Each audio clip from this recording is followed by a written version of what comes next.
নমস্কাৰ বন্ধুসকল, মোৰ নতুন ভিডিঅ'লৈ আপোনালোকক স্বাগতম জনাইছোঁ। এতিয়া বাজিছে ৰাতিপুৱা 5টা। মই আৰু আৰাধ্যা এতিয়া খোজকাঢ়িবলৈ যাওঁ বুলি ভাবিছোঁ। দেখুৱাই থাকিম আপোনালোককো আমাৰ গাঁৱৰ পৰিৱেশটো। আৰু আপোনালোক যদি মোৰ চেনেলত নতুন হয় তেতিয়াহ'লে মোৰ চেনেলটো ছাবস্ক্ৰাইব কৰি দিব। মই লৈ আহিম এনেকৈ মোৰ প্ৰতিটো দিনৰ যিখিনি কাম সেইখিনিৰ নতুন নতুন ভিডিঅ' বনাই আপোনালোকৰ পৰা আশীৰ্বাদ পাম বুলি আশা কৰিছোঁ।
খোজকাঢ়ি আহি পালোহি।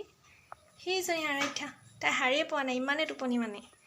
এতিয়া মই আঁঠুৱা কাপোৰবোৰ ভালদৰে জাপি মেলি লওঁ। তাৰপিছত মই আগলৈ আপোনালোকক আজি এটা স্পেচিয়েল বস্তু বনাই দেখুৱাম। আপোনালোকে সেইটো ট্ৰাই কৰি চাব পাৰে। টাইটেলত হয়তো গম পাইছেই মই কিহৰ কথা কৈছোঁ। চাই থাকিব ভিডিঅ'টো।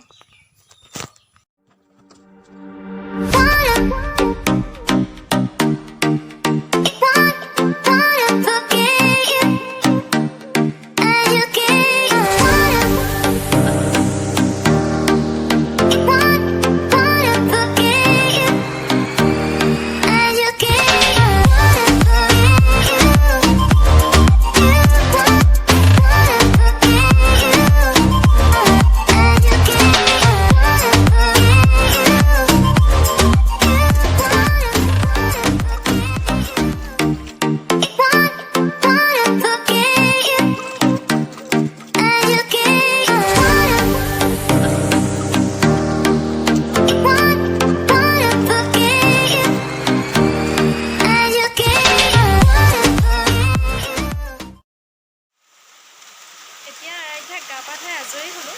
এতিয়া আমাৰ ইয়াত বহুত বৰষুণ দি আছে।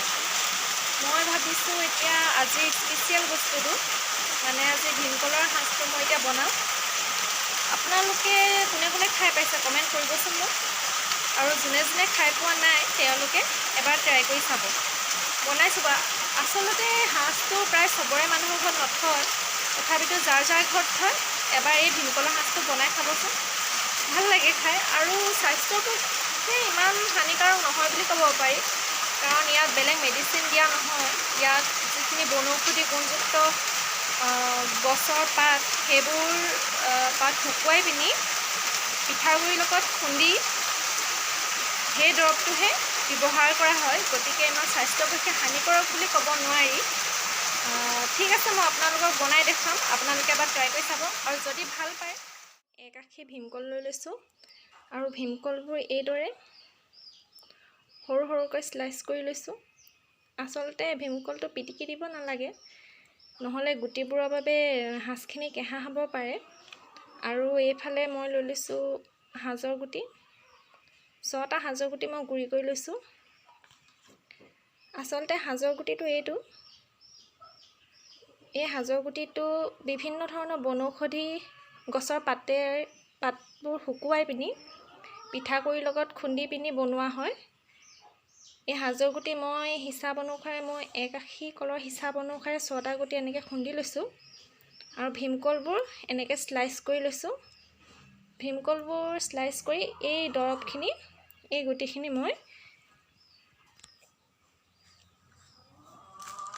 এনেদৰে সেনাই দিম যাতে ভালদৰে লাগি যায়। সকলোতে ভালদৰে লাগিব লাগিব। এতিয়া মই বাকিখিনি কলো ভালকৈ গুচাই লৈ এনেদৰে স্লাইচ কৰি লওঁ। তাৰপিছত আপোনালোকক দেখুৱাই আছোঁ। সাজৰ দৰৱখিনি এভাগে মই ভালদৰে চবতে লগাই ল'লোঁ। এতিয়া ভালদৰে সানি দিলোঁ।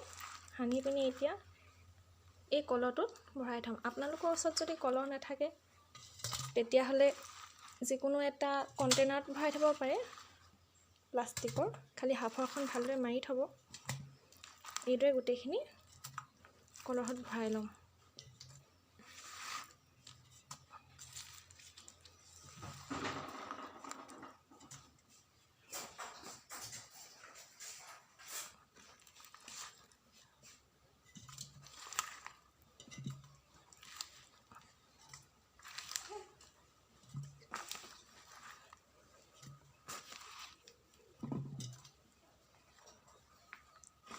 কলহত ভৰাই হোৱাৰ পিছত এইভাগে ওপৰ মুখত এটা বাতি দি থৈ দিম। এইখিনি সাজ 3 দিনৰ ভিতৰত আপোনালোকে ধুনীয়াকৈ খাব পাৰিব।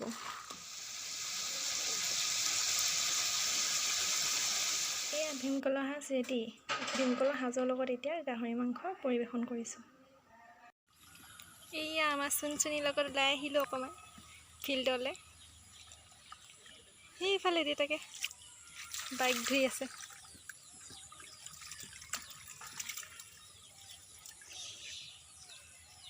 বৰষুণৰ বতৰত বৰষুণৰ পানী লৈ বাইক ধুই আছে। দিনটো শুই থাকিলে, এতিয়া গধূলি সময়ত বাইক ধুবলৈ ওলাই আহিলে।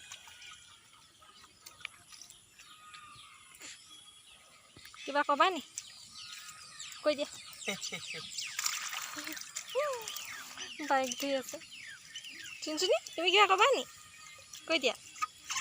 কি ক'বা? হেল্ল' কৈ দিয়া। হেল্ল' কৈ দিয়া। Hello' hello' hello'. ফুফু আহিলোঁ কৈ দিয়া। ফুফু আহিলোঁ। সামৰিছোঁ।